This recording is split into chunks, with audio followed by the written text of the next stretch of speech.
오늘 하나님께서 이 저녁에 우리에게 주시는 말씀은 요한복음 10장 1절로 15절 말씀입니다. 요한복음 10장 1절로 15절 말씀입니다. 저와 여러분이 교독하시겠습니다. 제가 먼저 읽습니다. 내가 진실로 진실로 너희에게 이르노니 문을 통하여 양의 우리에 들어가지 아니하고 다른 데로 넘어가는 자는 절도며 강도요 문지기는 그를 위하여 문을 열고 양은 그의 음성을 듣나니 그가 자기 양의 이름을 각각 불러 인도하여 내느니라.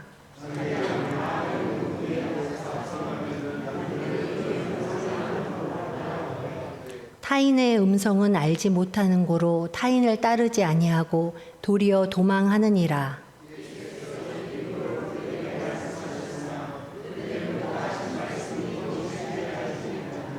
그러므로 예수께서 다시 이르시되 내가 진실로 진실로 너희에게 말하노니 나는 양의 문이라.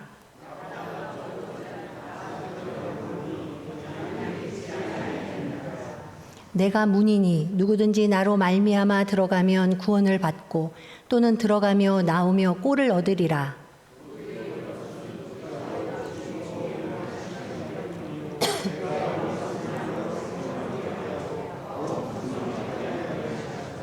나는 선한 목자라. 선한 목자는 양들을 위하여 목숨을 버리거니와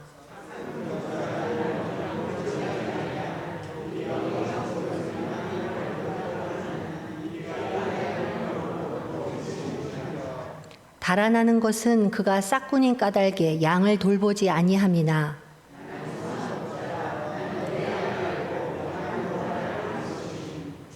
아버지께서 나를 아시고 내가 아버지를 아는 것 같으니 나는 양을 위하여 목숨을 버리노라. 아멘. 여러분 평소에 기도하실 때 이렇게 눈을 감고 무엇인가 이미지를 이렇게 떠올리시면서 기도를 하시나요? 나의 하나님 어떻게 부르세요? 처음에 아버지 이렇게 부르시죠. 하나님 아버지 이렇게 먼저 하나님을 부르면서 기도를 시작하실 때 눈을 감고 아버지를 부를 때 어떤 이미지가 이렇게 자기도 모르게 떠오르시잖아요. 저 같은 경우는 이렇게 항상 처음 이렇게 성령 체험을 제가 중2 때 했는데 성령 체험을 한 이후 기도를 하려고 눈을 감고 하나님 아버지, 아빠 아버지 이렇게 부르면 하늘에서 이렇게 손이 내려오는 것 같이 보이고 저의 손을 이렇게 꼭 잡는 그런 이미지를 이렇게 머릿속에 제가 그게 환상이 아닐 거예요. 머릿속에 그 이미지를 그리면서 그렇게 항상 기도를 하는 그런 습관이 있습니다. 제가 눈을 감고 기도하면 항상 그런 이미지가 떠올라요. 그리고 특별히 어렵고 힘들 때는 그 손을 잡은 하늘의 손이 너무나 굳건하게 따뜻하게 탁 이렇게 잡아주시면서 위로 확 잡아당겨 주시는 것 같은 그리고 일어나라 말씀하시는 것 같은 그런 마음의 위로를 하나님께서 주십니다. 그래서 기도를 하면 막 새 힘이 솟고 어려운 문제가 있어도 잠깐이라도 기도를 하면 마음의 근심이 없어지는 그런 경험을 하면서 오늘에까지 왔습니다. 아마 여러분도 기도하실 때 나의 하나님, 나의 아버지 이렇게 부르실 때 마음속으로 어떻게 이렇게 떠오르신 어떤 이런 이미지가 있든지 아니면 어떤 각자만의 신앙의 체험이 있으실 거라고 생각이 듭니다. 자, 그러면 여러분에게 질문을 하겠습니다. 여러분은 누구를 따라 살아가십니까? 누가 나의 인도자이십니까? 네, 정답을 다 알고 계시죠?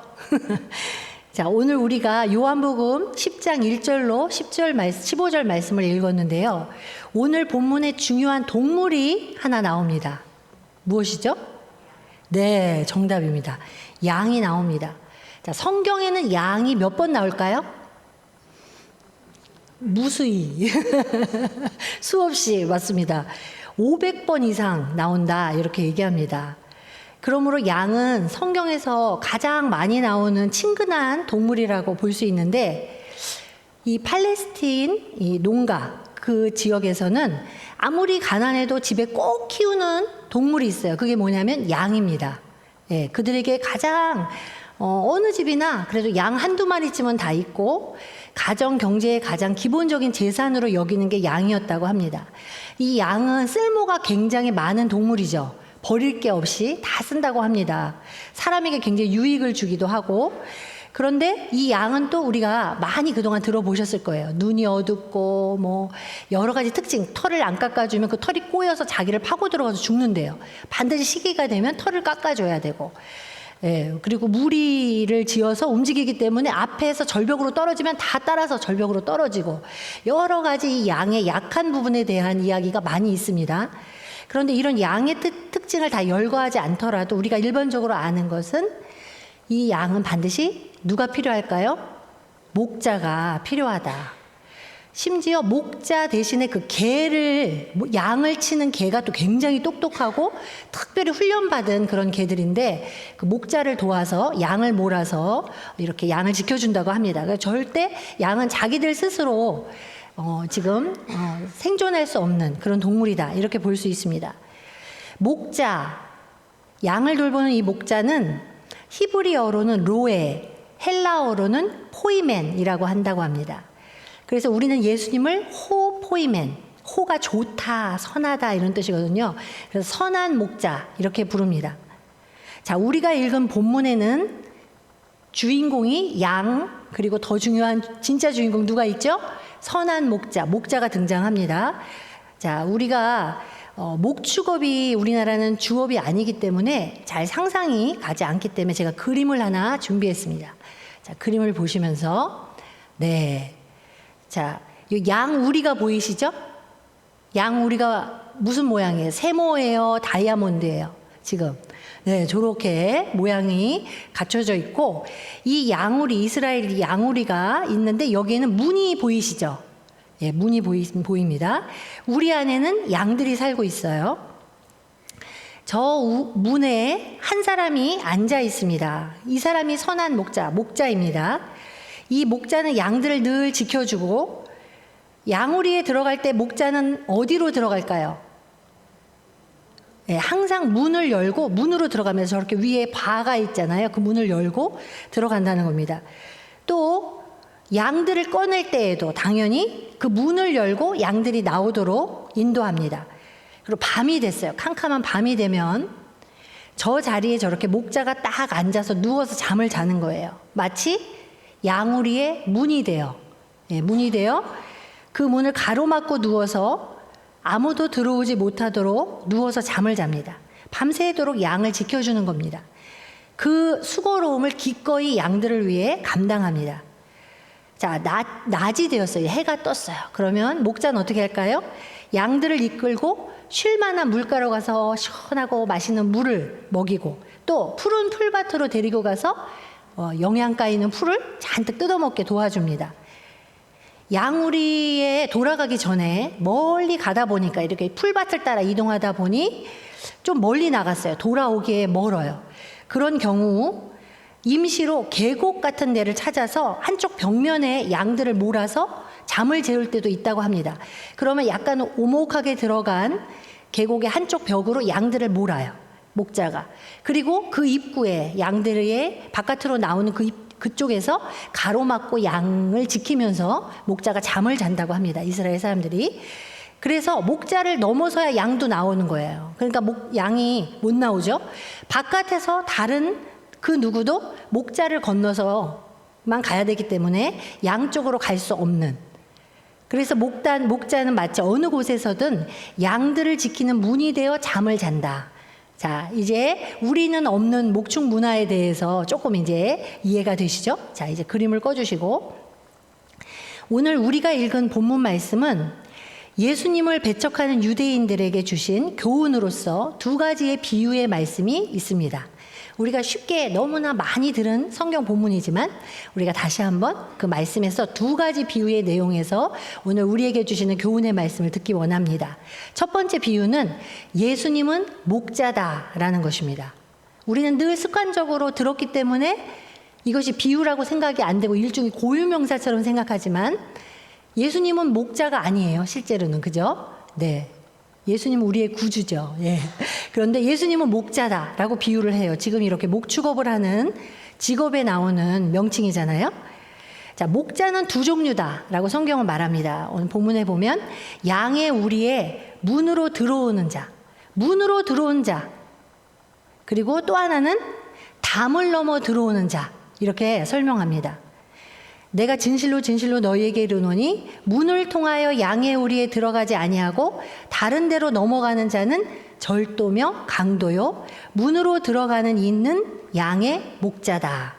네, 정당한 경로를 통해서 온 지도자, 그리고 부당하게 나타난 지도자, 이것을 목자를 비유해서 지금 말씀해 주고 있습니다. 예수님 당시에 양을 치는 마을 사람들은 어떤 공통적으로 커다란 저런 우리를 만들고 밤이 되면 자기네 양들을 몇 마리씩 다 같이 한 우리에 몰아 넣었다고 합니다. 그런 다음에 문지기 혹은 목자가 밤을 새워 지키도록 하고, 이런 양우리는 동굴을 사용해서 만들기도 했고, 또는 나무나 아까 봤던 것처럼 돌로 높은 울타리를 쳐서 만들기도 했다고 합니다. 그럼 이 비유에서 특별히 우리에게 가리키는 바는 무엇일까? 여기 나오는 양은 누구를 가리킬까요? 당시에 예수님 말씀하시는 유대인들, 하나님의 백성들, 또 오늘로 말하자면 우리가 이제 양에 해당이 되죠. 그 문으로 들어오는 목자는 누구를 의미할까요? 예수님. 너무 어려운 질문이었나요? 네. 이 땅에 오신 우리 예수님이 목자시죠. 자, 반대로 울타리를 넘어서, 담을 넘어서 들어오는 자는 지금 예수님께서 이 말씀을 하실 때의 대상자인 바리새인과 이 사두개인들을 지칭하는 거예요. 잘못된 지도자들. 그들은 언제부턴가 자기들이 스스로 지도자 위치에 자처해서 앉고, 오히려 이스라엘 백성들, 하나님의 백성들, 하나님의 양들을 부당하게 얽매고 탄압하고 있었는데 스스로 깨닫지 못하고 있었습니다. 그래서 약간 꾸짖으시면서 지금 이 비유의 말씀을 주셨어요. 또 본문에서 우리가 기억할 것은 양들은 자기 목자의 음성을 알아듣고 목자는 자기 양들의 이름을 다 안다는 사실입니다. 제가 얼마 전에 어떤 글을 읽었는데 어떤 사람이 여행을 할 때 썼던 글이에요. 베들레헴 근처에서 자기가 체험했던 것을 수기처럼 썼던 기록 중에 어느 날 아침에 이 여행자가 베들레헴 근처에서 아주 신기한 광경을 보았다고 합니다. 이 사람이 볼 땐 너무 신기한 거예요. 저도 읽었는데 되게 신기한 것 같아요.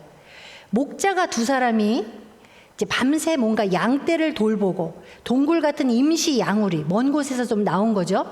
양우리에 밤새도록 그 양들을 같이 몰아서 이렇게 지켰던 거예요. 그들의 양들은 모두 한 군데 섞여 있었고, 이제 아침에 해가 떠오르자 목자들이 각각 다른 방향으로 갈 시간이 되었습니다. 그래서 두 목자 중에 한 목자가 양우리로부터 조금 떨어진 곳에 서더니 양의 이름을 부르기 시작했습니다. 첫째야, 둘째야, 셋째야, 이렇게 이름을 부릅니다. 한국말로 부르지 않았겠죠? 예, 이스라엘 말로 불렀습니다. 이름을 부르는데 그 이름을 부르자 그 양들이 이름을 부를 때마다 팔딱팔딱 뛰고 또는 엉금엉금 기면서 다 그 우리에서 바깥으로 나와서 자기 목자 앞쪽으로 오는 거예요. 달려오기도 하고.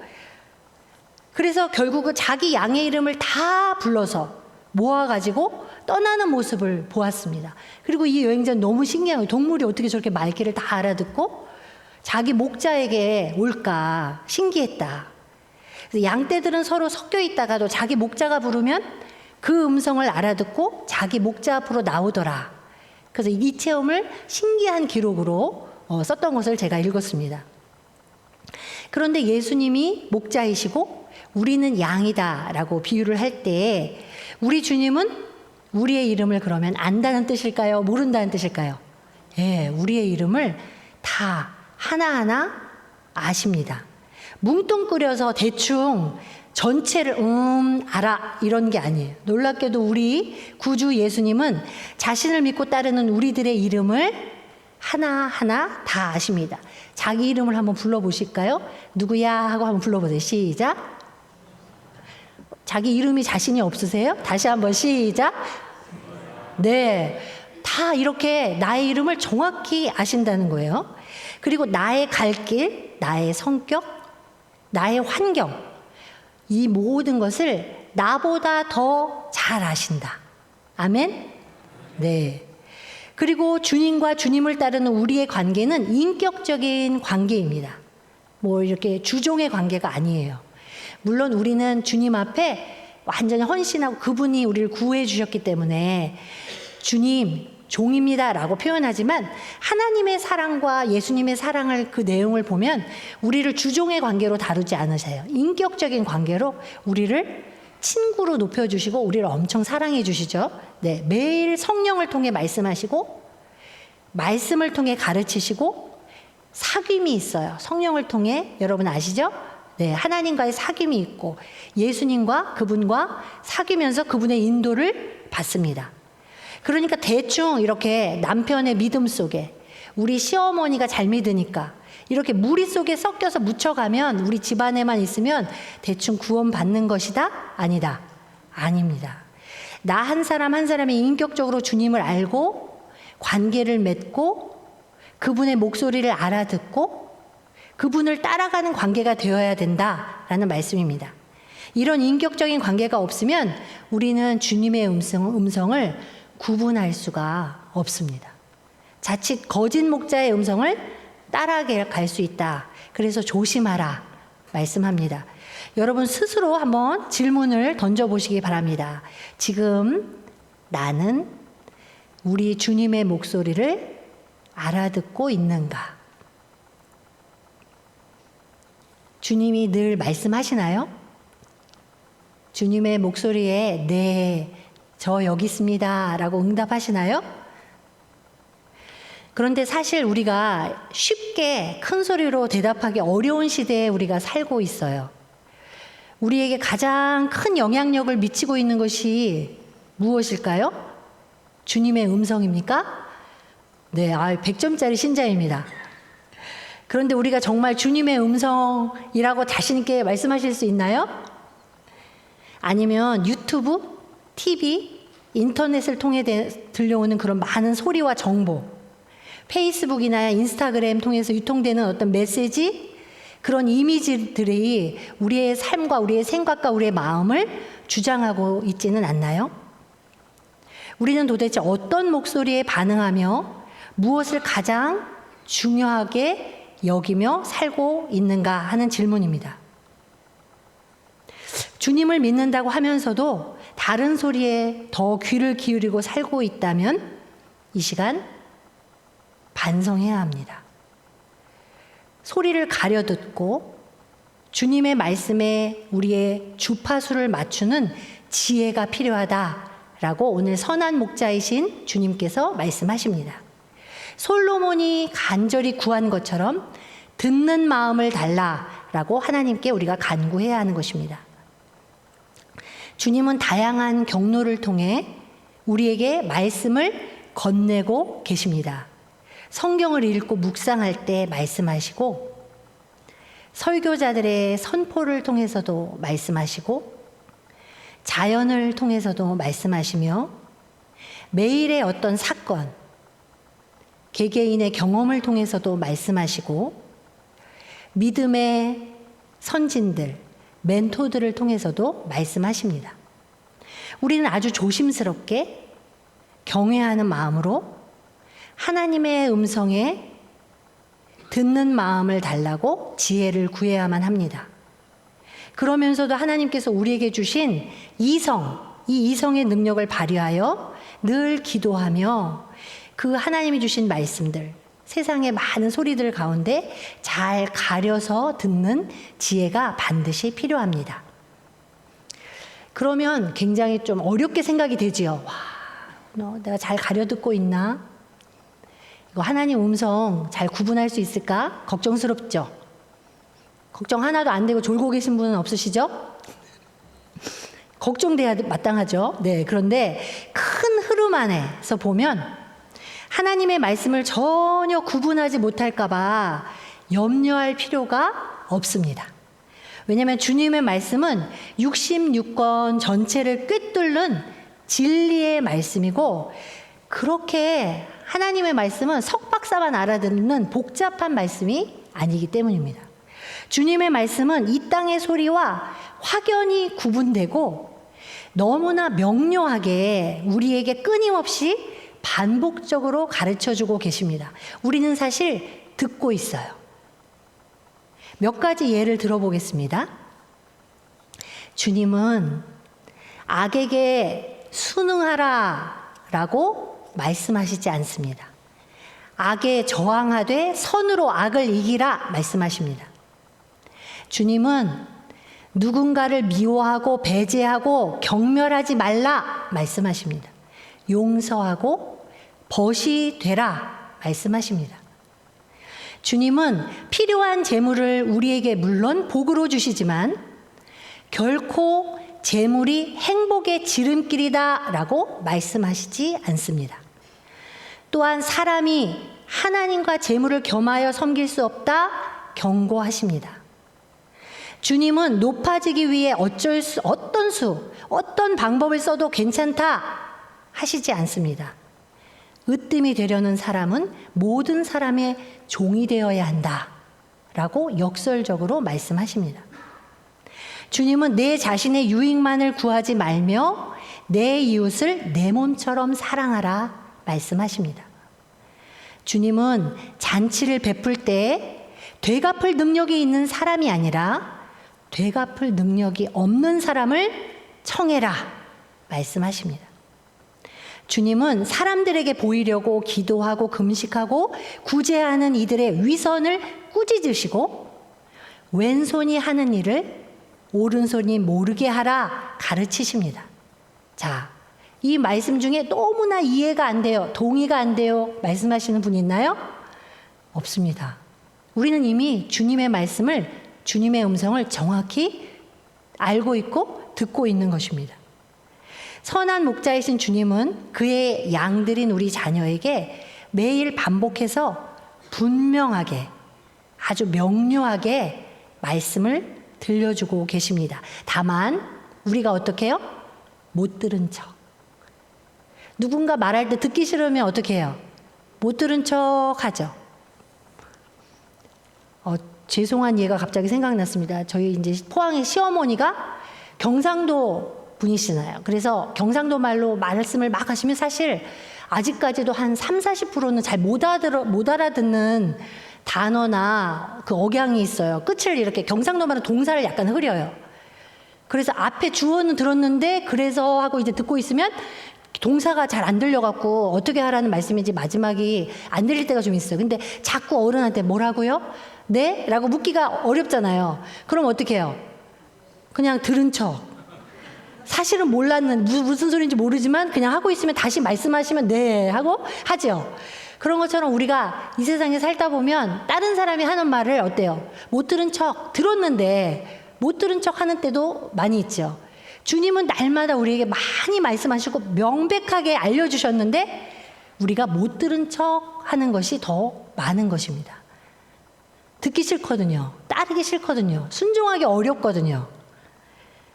한 가지 더불어 우리가 기억할 것이 있습니다. 우리가 예수님을 따라가는 양으로, 제자로 살아가면서 주님의 인도를 받아가려면 내 고집과 내 주장을 가지고 내 맘대로 가려고 하면 절대로 주님을 온전히 따라갈 수 없다라는 점입니다. 선한 목자이신 우리 주님이 오른쪽으로 말씀하시는데 나는 왼쪽으로 가고 싶으면 그 음성을 못 들은 척하죠.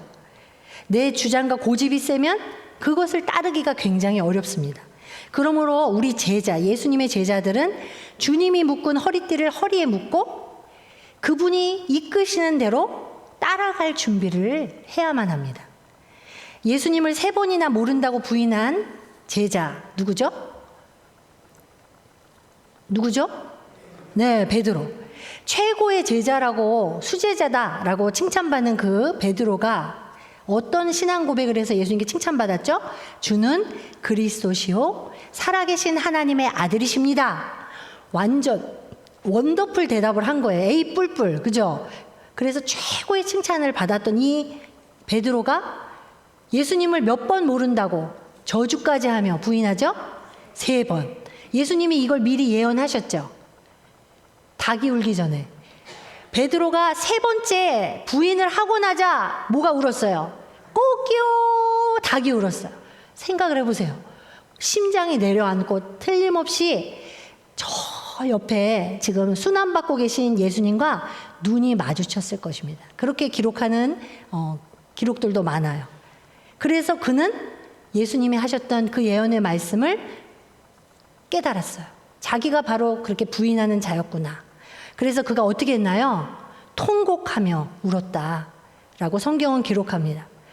베드로는 자기 자신에게 실망하고 낙담해서 제자로 살아갈 용기를 잃고 고향 바닷가로 돌아가서 다시 그의 원래 직업이었던 어부로 돌아가서 물고기나 잡자 이러고 있었습니다.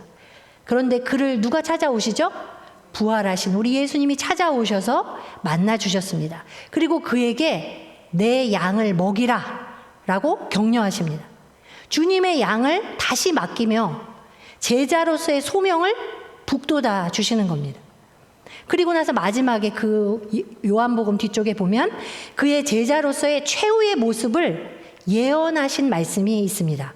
요한복음 21장 18절 말씀을 함께 읽겠습니다. 내가 진실로 진실로 내게 이르노니 내가 젊어서는 스스로 띠띠고 원하는 곳으로 다녔거니와 늙어서는 내 팔을 벌리리니 남이 내게 띠띠우고 원하지 아니하는 곳으로 데려가리라. 아멘. 베드로는 이 말씀을 들은 후에 다시는 예수님을 배반하지 않고 끝까지 예수님을 전하며 순교하는 자리까지 제자의 삶을 살아냈다라고 많은 기록이 있습니다. 그러므로 예수님을 따르는 우리도 그분의 음성을 잘 듣는 것도 중요하지만 또한 그분이 이끄시는 대로 순종하며 끌려갈 준비가 되어 있어야만 합니다. 예수님이 우리의 허리에 띠를 묶고 제자의 허리에 띠를 묶고 그 끈을 예수님이 손에 잡고 끌어당기는 모습을 머릿속으로 생각해 보시기 바랍니다. 끌려가야 돼요? 안 끌려가야 돼요? 끌려가야죠. 이것이 선한 목자이신 예수님을 따르는 양의 자세입니다. 본문 속의 두 번째 비유를 잠깐 살펴보고 이제 마지막 마무리를 하려 합니다. 본문 속 두 번째 비유는 예수님을 무엇이라고 비유하나요? 양의 문. 이 문은 유일한 문입니다. 9절 말씀 중에 나로 말미암아라는 귀절이 있습니다. 신학자들은 이 귀절이 예수님의 문으로서의 독점성을 의미한다. 독점, 독과점 이런 말 들어보셨죠? 예수님 외에는 이 세상에 하늘과 땅을 연결하는 다른 문이 있나요? 네, 이 질문에 성경은 본문은 절대 없다라고 대답을 주십니다. 예수님은 바로 하나님이 보내신 유일무이한 문입니다. 세상 사람들은 수많은 다른 길이 가능하다라고 우리를 유혹합니다. 그러나 죄송합니다. 하나님이 보내신 문은 예수님 한 분뿐입니다. 우리는 오직 예수 그리스도를 통해서만 구원을 받습니다. 오직 양의 문이신 예수님만이 구원의 길임을 우리는 믿습니다. 요한복음 10장 9절 말씀과 14장 6절 말씀을 같이 연달아 읽어보겠습니다. 먼저 10장 9절 말씀 시작. 내가 문이니 누구든지 나로 말미암아 들어가면 구원을 받고 또는 들어가며 나오며 꼴을 얻으리라. 요한복음 14장 6절 말씀 예수께서 이르시되 내가 곧 길이요 진리요 생명이니 나로 말미암지 않고는 아버지께로 올 자가 없느니라. 아멘. 우리는 선한 목자이신 예수님만을 따라가는 제자가 됩시다. 거기에 참된 길이 있고 생명이 있음을 믿습니다. 예수님만의 양의 문, 구원의 문이십니다. 선한 목자이신 예수님은 우리 한 사람 한 사람을 너무나 사랑하시고 나의 이름을 매일 어느 곳에서나 다정하게 불러주십니다. 우리를 가장 좋은 길로 인도해 주십니다. 끝까지 인도하시고 돌봐주십니다. 악한 마귀의 위협과 공격 속에서도 우리를 생명을 걸고 지켜주십니다. 선한 목자이십니다. 우리 옆에 있는 분에게 두 가지를 고백해 보려고 하는데 주어가 달라요. 두 문장이. 한번 가르쳐 드리면 잘 배우셔야 돼요. 주일날 이렇게 여기서 우리 다 같이 옆에 사람과 인사해 봅시다 할 때 문장이 길면 절대 못 외우고 주어와 하다가 흐지부지 이렇게 하잖아요. 그래서 제가 다음에 내가 이걸 할 때에는 주어와 동사를 정확히 가르쳐 주리라. 자, 두 문장의 첫 번째 주어는 예수님은 이란 주어입니다. 예수님은 나의 선한 목자이십니다. 쉽죠? 자, 이걸 할 때에는 이렇게 손을 앞으로 내는 거예요. 예수님은 나의 선한 목자이십니다. 앞에 사람에게 고백해 주세요. 예수님은 나의 선한 목자이십니다.